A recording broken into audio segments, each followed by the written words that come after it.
Europe 1, 8h-5, Thomas Soto. En général, on ne tire pas sur quelqu'un qui est à terre. À terre, Areva, géant fragile du nucléaire français, n'est pas loin de l'être. Et le texte sur la transition énergétique en discussion au Parlement veut réduire la part du nucléaire dans notre consommation d'électricité. Bonjour Danny Cohn-Bendit. Bonjour Thomas. Alors vous n'avez pas de scrupules, hein. Vous voulez mettre le coup de grâce au nucléaire français. Ah non, pardon, c'est le nucléaire français qui se donne le coup de grâce. Regardez, je ne parle pas du danger, je parle de coût. Je suis un capitaliste. Le nucléaire n'est pas rentable. D'ici 2033, il faudra investir 110 milliards si on prolonge la vie des centrales que nous avons. 110 milliards. L'EPR, alors on veut en construire d'autres, l'EPR a explosé, coûte environ 9 milliards. Donc si on en veut une vingtaine, ça fait 180 milliards d'ici 2050.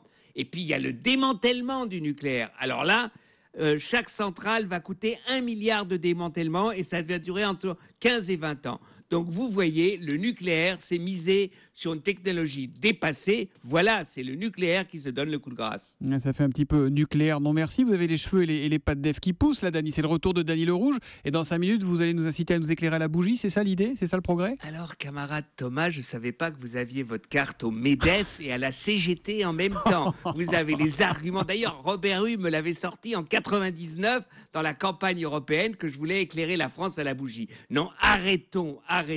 Les alternatives, le renouvelable, c'est possible. Les économies d'énergie, c'est possible. Ça va durer du temps. Le problème, c'est de savoir si on investit 300 à 350 milliards dans les 20 ans à venir pour le nucléaire et on ne saurait pas où mettre après les déchets parce qu'il y a l'enfouissement, etc.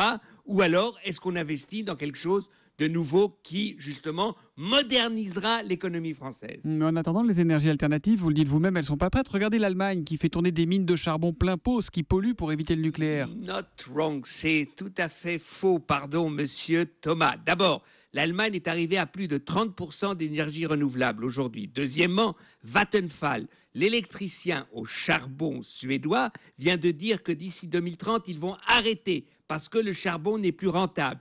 Le charbon aussi va dans les 20 ans disparaître. Donc là encore, il faut que la France s'informe et que la France sache que ce n'est pas vrai que l'Allemagne mise simplement sur le charbon. Bon merci Dany, je vais ce matin au MEDEF, cet après-midi à la CGT, puis on se retrouve demain à 8h-5 pour l'humeur de Dany. Exactement Thomas, ciao. À demain, bonne journée.